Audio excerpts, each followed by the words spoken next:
Magandang hapon po muli sa inyong lahat. Salamat sa iyong patuloy na pagsusubaybay o pagsubaybay sa ating programa. Muli po, we are in our YouTube channel, The Pillar of the Throat.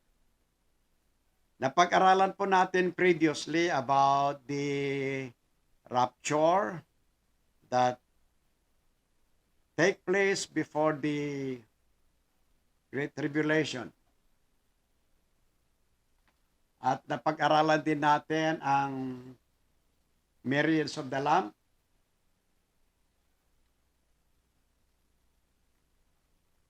Napag-aralan natin kung ano ang ibig sabihin ng myriads of the Lamb and myriads supper of the Lamb.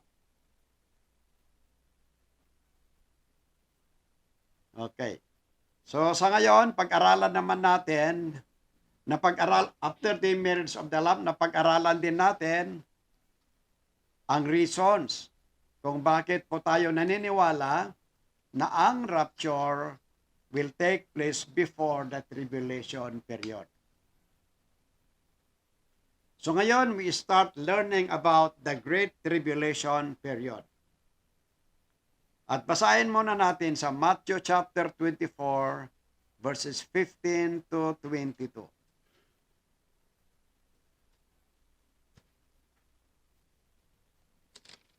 Matthew chapter 24 verse 15 to 22. Verse 15, Kaya nga pagkakita ninyo ng kasuklam-suklam na paninira na sinalita sa pamamagitan ng propeta Daniel na natatayo sa dakong banal, unawain ng bumabasa. Verse 16, Kung magkagayoy magsitakas sa mga bundok ang mga sa Judea. Verse 17, Ang nasa bubungan ay huwag bumaba upang maglabas ng mga bagay sa loob ng kanyang bahay. Verse 18, At ang nasa bukid ay huwag magbalik upang kumuha ng kanyang balabal.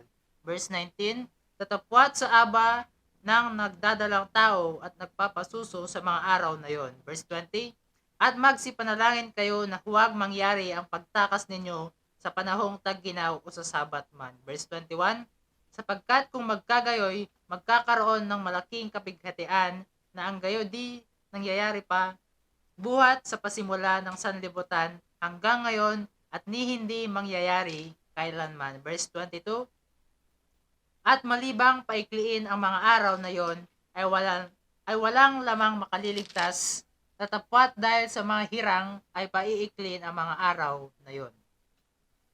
Okay, so nabasa po natin na ang totoo, merong Great Tribulation na mangyayari po dito sa mundo. At inuulit ko, nasasabihin ulit sa inyo, na hindi natin pwedeng i-ignore ang salita ng Diyos. Hindi natin pwedeng kalabanin ang Diyos. Kasi ang mga salita ng Diyos ay natutupad na. Yung iba natupad na, yung iba natutupad na at matutupad pa. In other words, we cannot ignore the word of God because some prophecy were fulfilled, some are being fulfilled, and some will be fulfilled. Sa ayaw at gusto natin, merong darating na kahirapan dito sa mundo. Ang tawag natin dito is the Great Tribulation period. The wrath of God starts from the Great Tribulation where the unbelievers shall be punished. The final wrath is the unbelievers shall be punished in hell through eternal torment in the lake of fire. Ang kahirapan po na ito ay ito po yung starts ng galit ng Diyos na ibubuhas dito sa lupa dahil sa katigasan ng ulo ng mga tao. Ang galit ng Diyos ay ibubuhos sa tribulation at yung bandang huli na galit ng Diyos ay sa impyerno naman. Basahin po natin John 3:36. John 3:36, Ang sumasampalataya sa anak ay may buhay na walang hanggan. Ang hindi tumatalima sa anak ay hindi makakakita ng buhay, kundi ang poot ng Diyos ay sumasa kanya. Okay, so very clear. It is very clear that if you ignored Christ, if you have not accepted Christ as your Lord and Savior, you cannot see life. But you will be under the wrath of God.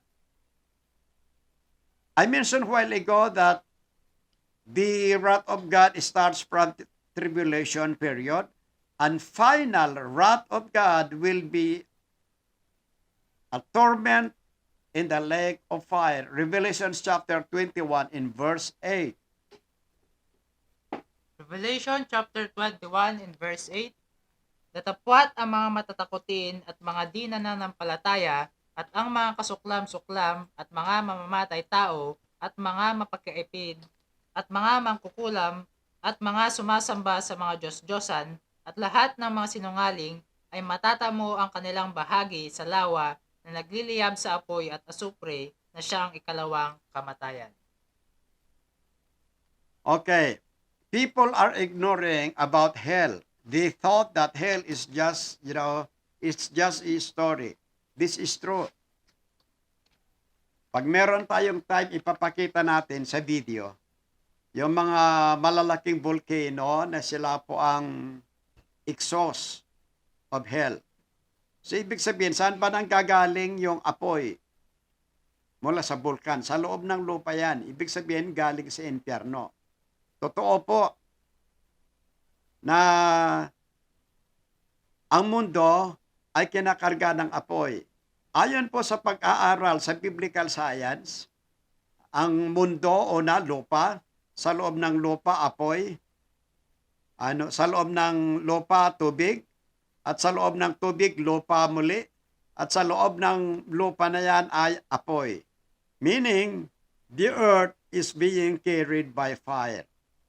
At kung darating yung panahon na hayaan ng Diyos na maguna ang mundong ito, lalamunin po ng impyerno ang mundong ito. Pero siyempre may plano pa ang Panginoon. Hinihintay pa niya ang maraming tao na dapat magsisi sa kasalanan.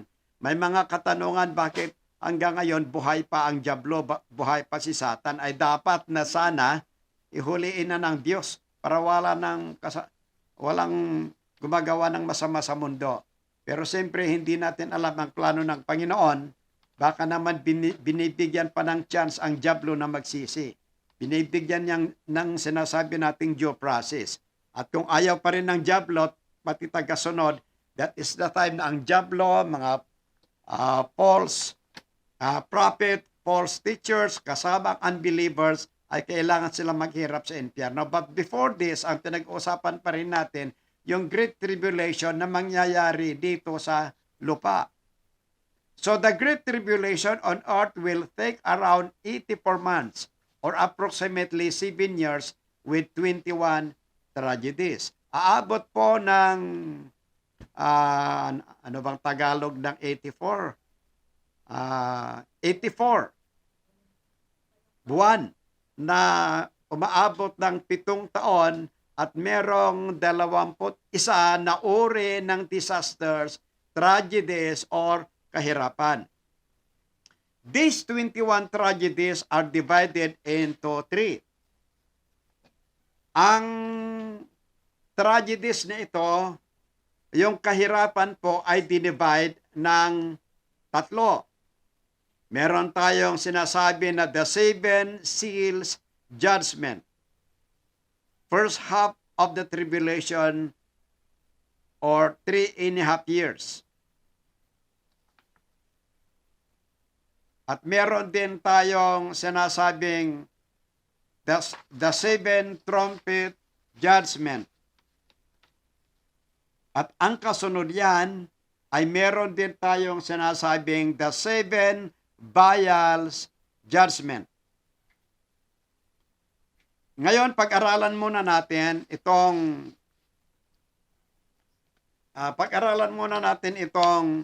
7 seals judgment. First half of the tribulation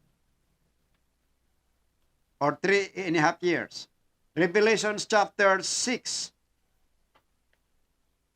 and 7. So,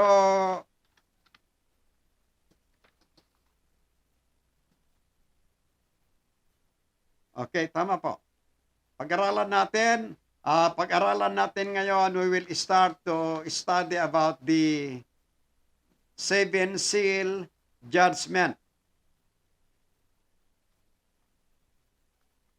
Inuulit ko, ang Great Tribulation is divided into 3. The 7 seals judgment, the 7 trumpets judgment, and the 7 vials judgment. Ngayon, pag-aralan natin ngayon ang 7 seals judgment. So, 7 ito. This will happen in 3.5 years, approximately. Revelation chapter 6, verses 1 and 2. Revelation chapter 6 verse 1 and 2.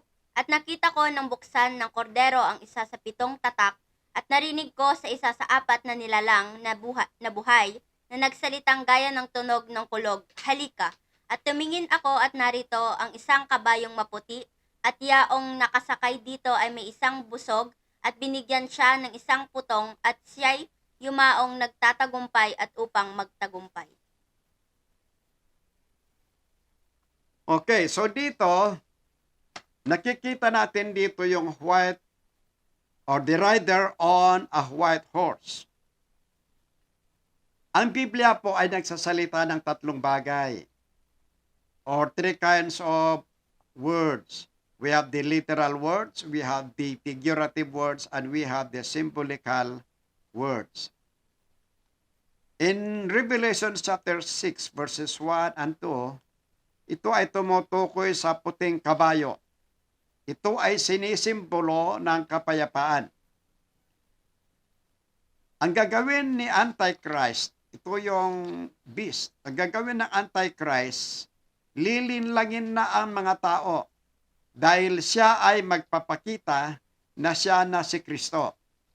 Kagaya ni Dr. Miranda, nilinlang ang mga tao, salamat, namatay na rin para hindi pa makapaglinlang ng mas marami.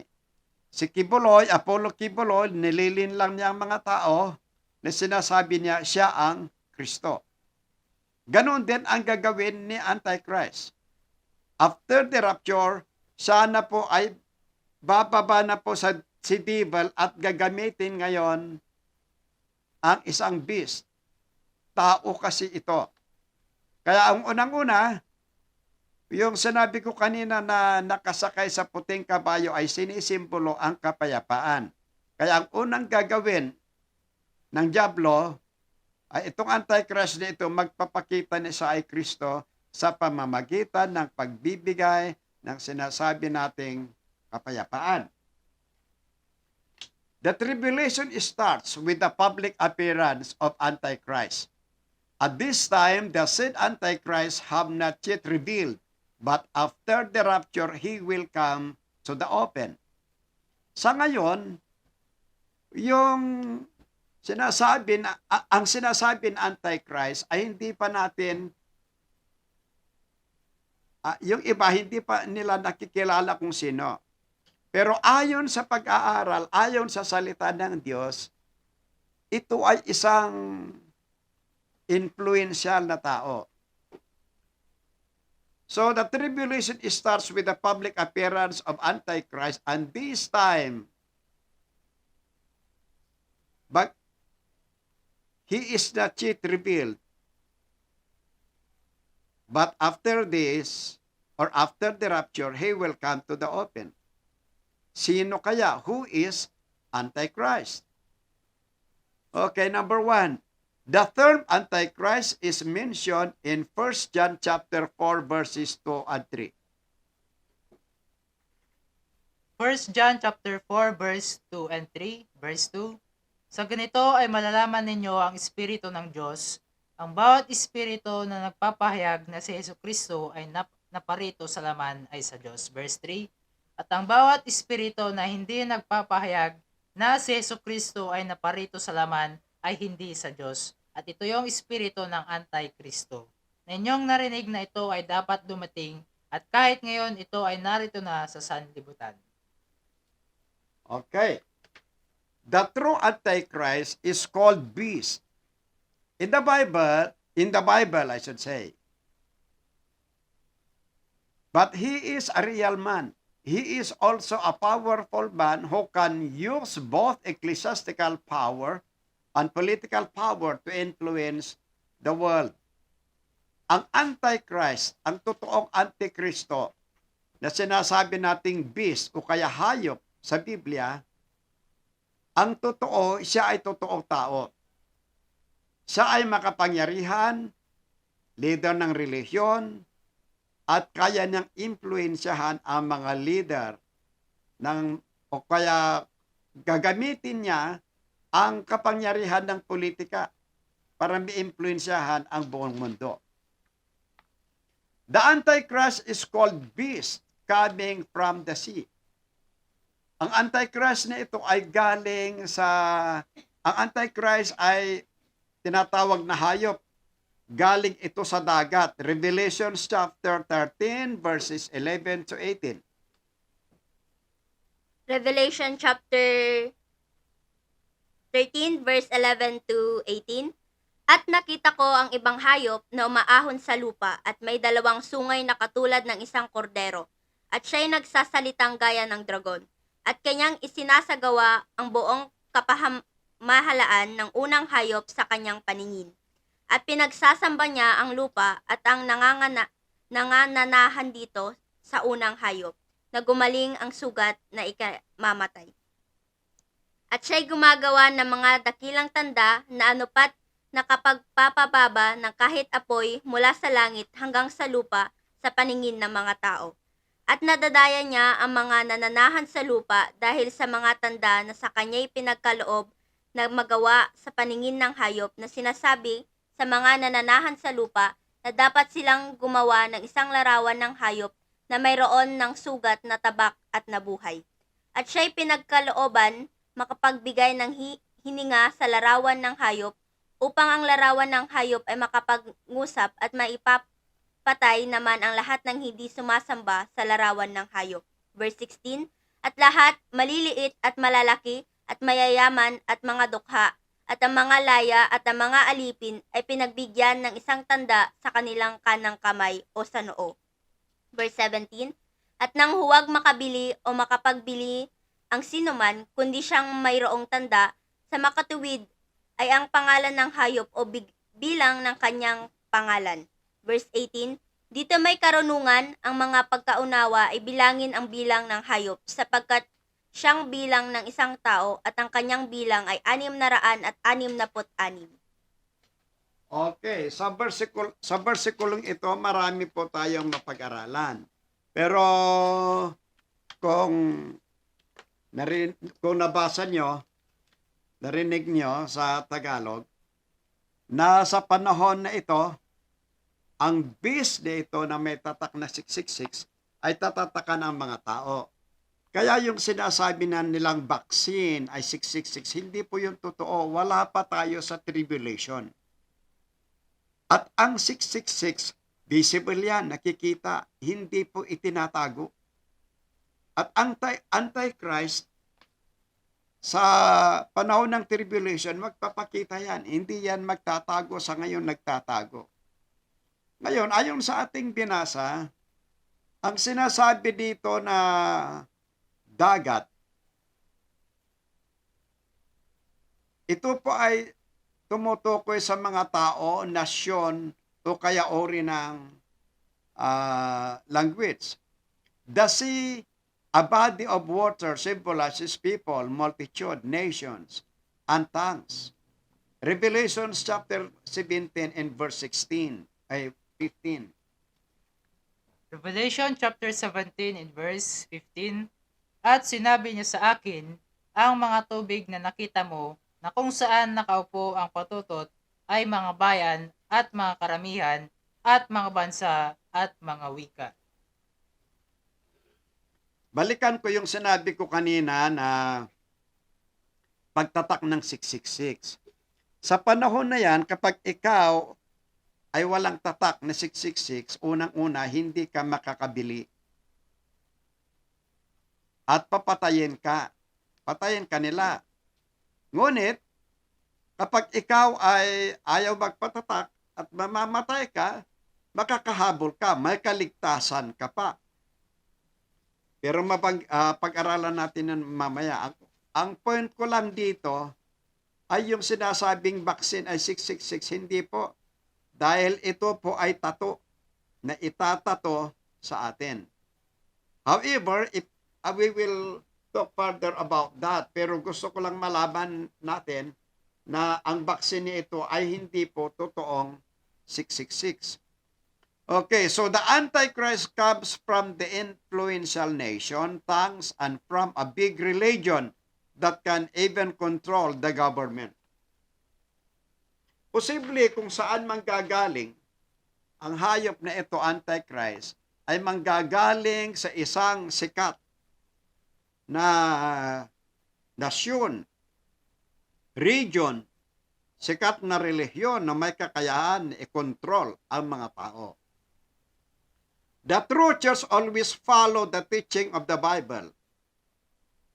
The church that teaches doctrines against the Bible is the church of Antichrist. Galatians chapter 1, 6 and 10. Galatians chapter 1 verse 6 to 10. Ako'y namamangha na kay dali ninyong nagsilipat sa ibang ebanghelyo. Buhat sa tumawag sa inyo sa biyaya ni Kristo. Na ito'y hindi ebanghelyo, kundi mayroong ilan na sa inyo'y nagsisiligalig at nagag-iibig na pasamain ang ebanghelyo ni Kristo. Tatapwat kahit mat kami o isang anghel na mula sa langit ang mangaral sa inyo ng anumang ebanghelyo na iba sa aming ipinangangaral sa inyo ay matakwil. Ayon sa aming sinabi ng una, ay muling gayon ng aking sinasabi ngayon, kung ang sino man ay mangangaral sa inyo ng anumang ebanghelyo na iba na kay inyong tinanggap na ay matakwil, sapagkat ako'y bagay nanghihikayat ngayon sa mga tao sa Diyos, o ako bagay nagsisikap na nagbibigay lugod sa mga tao. Kung ako'y magbibigay lugod pa sa mga tao ay hindi ako magiging alipin ni Kristo. Ayon sa Revelation chapter 13 verses 11 to 18, nabasa natin dito na ang gagawin ng diablo ay gagawa po ng mga milagro. Pati mga images ilagyan ng buhay. Gagawa ng magmimilagro siya. Kaya nga sinabi na Apostle Paul in Galatians chapter 1, 6-10 na ang totoong church, ang katotohanan ay hindi po binabatay sa mga milagro. Kaya nga sabi ni Apostle Paul na kahit isang anghel, kung iba ang itinuturo namin, sabi ni Apostle Paul, siya ay isusumpa. So, in Revelation chapter 13, 11, 18,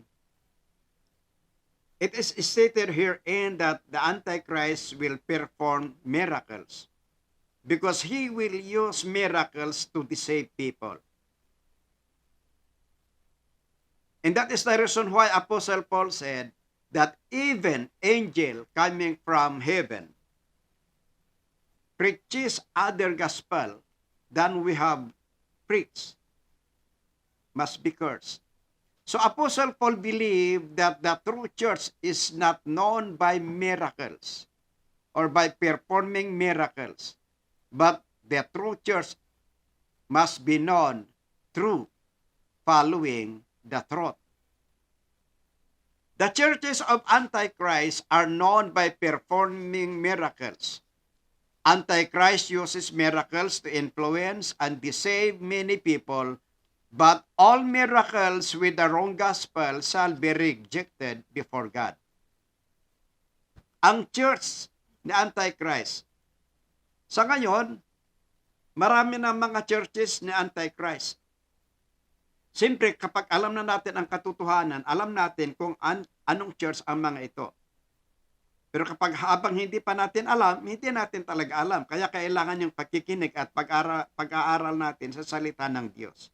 Hindi kasi marirecognize, Hindi kasi batay sa laki ng relihiyon, sa laki ng church ang katotohanan. Dahil sabi rin ng Biblia, mas marami talagang nakatagpo sa daan na maluwang na papuntang impyerno at bihira lang ang nakatagpo sa daan na masikip patungong buhay na walang hanggan. Kaya hindi sa laki, hindi sa milagro, nababata ang katotohanan, kundi sa pagsunod sa kalooban ng Diyos, meaning pagsunod sa katotohanan, pagsunod sa salita ng Diyos.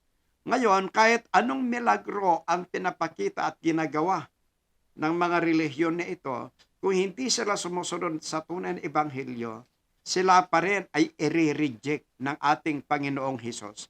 Sasabihin ni Kristo, hindi ko kayo kilala. Kaya sa panahon na ito, sasabihin ni Kristo sa mga taong ito, mga relihiyon na ito, I never knew you. Kaya tama po, ang sabi ni Kristo na hindi lahat ng relihiyon, hindi lahat ng nagsasabing Panginoon, Panginoon ay makakapasok sa kaharian ng Diyos, kundi ang mga sumusunod lang sa tamang turo ng kaligtasan at sumusunod sa kalooban ng Diyos. Tingnan ka natin sa Matthew chapter 7 verses 21 to 23.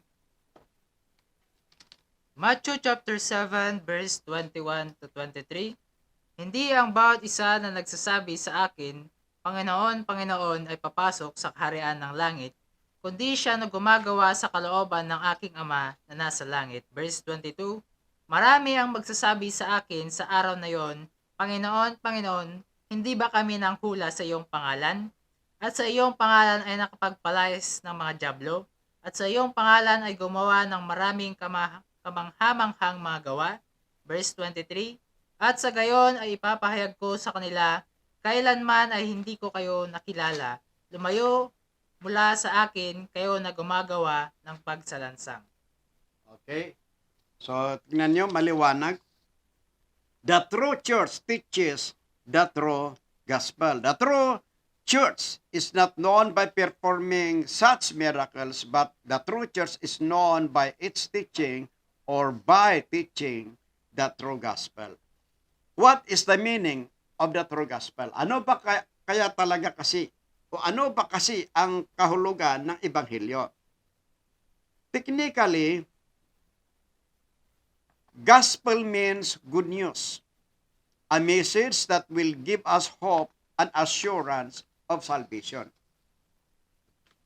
Pag tingnan natin yung simple at technical na kahulugan ng ebanghelyo, ito pa ay tumutukoy sa good news. Ano bang ibig sabihin ng good news?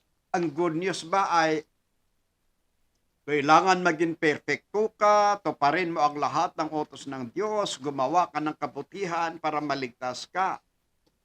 Good news ba yan? Pag hindi mo natupad, hindi ka maliligtas. Talagang hindi mo matupad kung walang tulong ang Diyos sa iyo.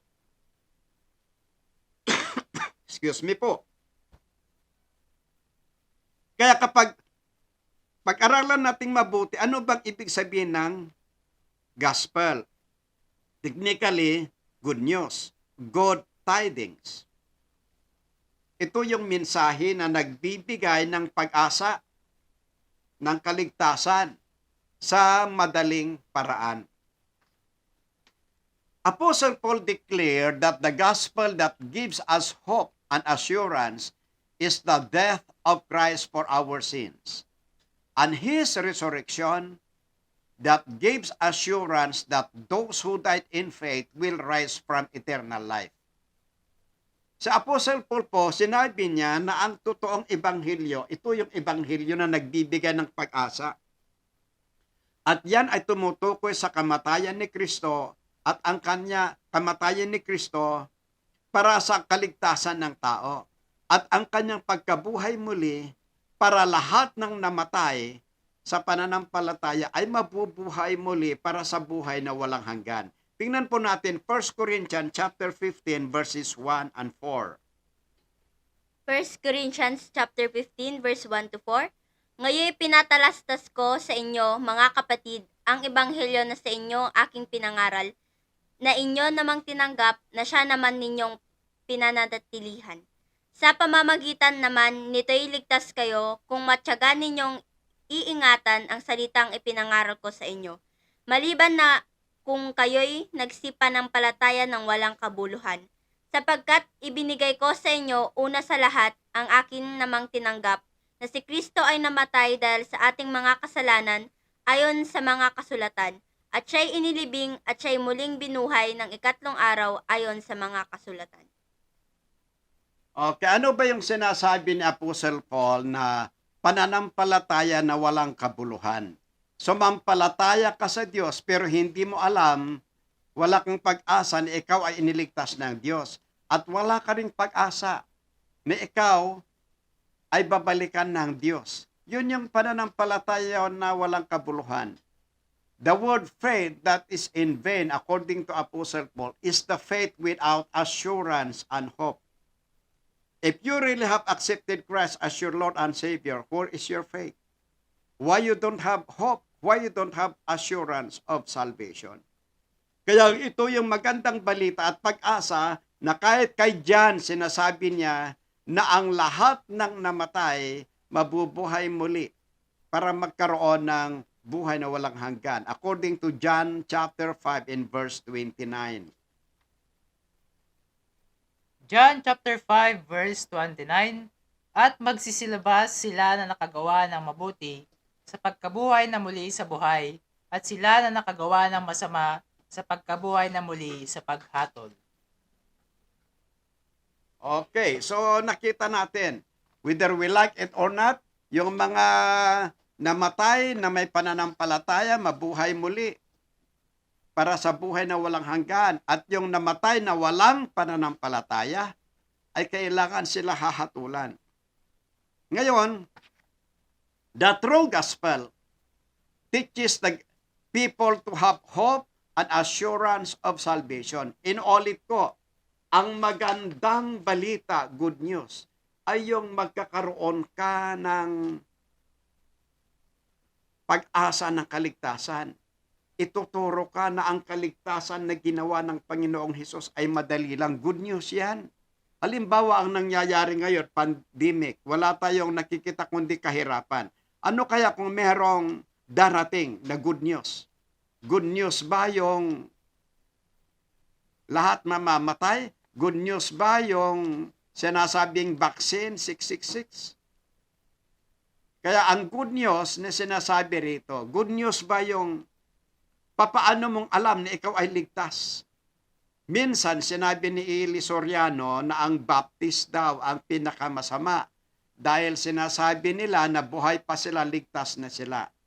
Nakakalungkot lang na namatay si Eli Soriano na hindi man lang niya natikman yung pag-asa, kaligayahan, yung joy of salvation. Nakakalungkot lang na yung iba hindi nila nauunawaan ito. Unawain nga natin mabuti. Basahin nga natin sa John chapter 10, 27 and 28. John chapter 10 verse 27 to 28. Dinirinig ng aking mga tupa ang aking tinig, at sila'y aking nakikilala, at sila'y nagsisisunod sa akin. Verse 28. At sila'y binibigyan ko ng walang hanggang buhay, at kailanmay hindi sila malilipol at hindi sila aagawin ng sinuman sa aking kamay. Okay, so nakikita natin very clear na yung sinabi ng ating Panginoong Hesus na kapag ikaw ay tumanggap sa Panginoon, ikaw ay magkaroon ng buhay na walang hanggan at hindi ka na mawawala. Alam niyo, marami pong mananampalataya ngayon, umiiyak palagi kapag nananalangin sa takot na baka hindi siya kasama sa rapture dahil baka naman daw nagkasala siya at darating ang rapture, naiwan na siya. Kaya palagi silang umiiyak ng takot na baka hindi ma-rapture. Alam niyo, hindi naman ganon ka-harsh, katapang ang Panginoon. Sinabi ng Biblia na ang kaligtasan ay regalo ng Diyos.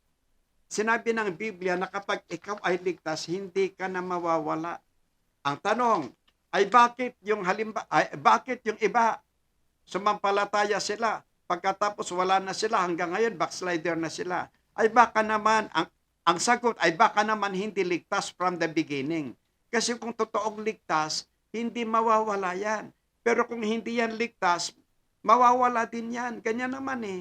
Ang buto na naitanim, kung may problema, hindi yan tutubo. Pero pag maganda yung buto, tutubo at tutubo yan. Ang totoong ligtas, ang totoong mananampalataya, totoong ligtas yan. At kung totoong ligtas yan, magpapatuloy yan. Ay kung huminto, umalis siya, ay baka naman hindi yan talaga ligtas. Kaya hindi natin sasabihin na ligtas kapag katapos mawawala. Hindi po. Dahil ang kaligtasan po ay regalo ng Diyos. Kaya sinabi kanina sa John chapter 10, 27, 28 na ang kaligtasan ay regalo ng Diyos. Pinag-usapan pa rin natin dito yung salitang good news na ibig sabihin ng ebanghelyo. Isang ebidensya, one of the great facts of the good news is the salvation of the criminal in the cross. Ang nagpapatunay na ang kaligtasan hindi sa gawa, hindi sa perfection, kundi ito ay regalo ng Diyos. Ang good news, pati yung criminal na wala siyang ginawang kabutihan, iniligtas ng Diyos. Luke chapter 23 in verse 43. Luke chapter 23 in verse 43, At sinabi ni Jesus sa kanya, Katotohanang sinasabi ko sa iyo, ngayon ay sasama kita sa paraiso. Okay, very clear. Nandun sila sa cross. Si Kristo na sa gitna. Yung isa, ang sabi kay Kristo, Oy, kung talagang Diyos ka, iligtas mo ang sarili mo, iligtas mo rin kami. Pero sabi yung isa, huwag kang magsalita ng ganyan, wala siyang kasalanan, tayo ang nagkasala. At sabi na ka, Kristo, Jesus, huwag mo akong kalilimutan pagdating mo sa iyong paraiso. Anong sabi ni Kristo? Ang araw na ito, ikaw ay sasama sa akin sa langit. Hindi ba good news yon? Criminal nga. Pero nung tumanggap sa Panginoon, sumampalataya, ang sabi ni Kristo, ang araw na ito, that was probably Friday, mamamatay sila. Ang sabi ni Kristo, ang araw na ito, ikaw ay sasama sa akin sa langit. Facts ito, pangyayari ito. Dito natin, ito yung ebidensya ng katotohanan na ang kaligtasan hindi sa gawa, kundi sa biyaya ng Diyos. At isa pa rito, ang sabi ni Kristo, ikaw ay sa araw na ito, ikaw ay sasama sa akin sa langit. Hindi naman niya sinabi kung saan siya pupunta. Wala naman siyang ibang pupuntahan. Kaya ang tao, kung mamamatay yan, dalawa lang ang kanyang puntahan. Una, pag ikaw ay mananampalataya at namatay ka, sa langit ka agad. Ay kung hindi ka mananampalataya, doon ka sa impyerno. Wala nang ibang lugar. Kung meron mang tinuturo ng iba, na ibang lugar na pupuntahan, additional yan. Yun ang ayaw ng Biblia, wag natin dagdagan ang salita ng Diyos. Kaya dalawa lang. So itong criminal na ito, ang good news ito, kahit criminal dahil nagsisi sa kasalanan, agad-agad ang sabi ni Kristo, ikaw ay sasama sa akin sa langit. So yun po yung konsepto ng pananampalataya. Ang konsept ng pananampalataya, walang silbi ang pananampalataya kung ikaw ay tumanggap sa Panginoon at hindi ka pa sigurado kung makapunta ka sa langit, wala kang pag-asa. Yun ang sinasabi ni Apostle Paul na pananampalataya na walang kabuluhan. Pag tinanggap mo si Kristo at totoo yung pagtanggap mo, umasa ka, anumang oras, pupunta ka sa langit. Kagaya ng tulisan, facts yan, katotohanan yan. Yun talaga ang good news. Mga kapatid at mga kababayan, mga kaibigan na sumusubaybay sa programang ito, wala kabing ibang hangarin kundi malaman mo ang kaligtasan. Sa oras na ito, nais kong sabihin sa inyo, kung merong nakikinig dito na wala pang kasiguraduhan sa pananampalataya, sundan mo ang panalangin ko. Alam ko na si Kristo ang Diyos nakikinig sa inyo ngayon. Ito ang panalangin ng kaligtasan. Sundin mo ang aking panalangin. Dakilang Diyos at dakilang Ama na makapangyarihan sa lahat. Salamat po sa magandang balita na si Kristo ay namatay sa cross para sa aking kaligtasan. Panginoong Hesus, tinatanggap ko na ako ay makasalanan. Ngunit ngayon, ako po ay nagsisisi. At sumasampalataya sa katotohanan na ikaw ang tagapagligtas. Panginoong Hesus, binubuksan ko ang aking puso at tinatanggap na kita bilang Panginoon at tagapagligtas. Sa inyong pangalan, Hesus, Amen. Kung tinanggap mo si Kristo na tunay sa iyong buhay, umasa ka na ikaw ay pinatawad ng Diyos. Itong tulisan, pinatawad ng Diyos, ikaw pa kaya na hindi tulisan. Sa lahat ng sumusubaybay sa programang ito, salamat po sa iyong patuloy na pakikinig. At sa susunod, pag-aralan natin yung the second seal judgment. Ito po yung nakasakay sa pulang kabayo. We are going to study next the rider on a red horse. Napag-aralan natin ngayon yung rider on the white horse, which is the symbol of peace. The devil will use peace to deceive people. The devil uses miracles to deceive people. And this is the fulfillment of what we call one world government, one world religion.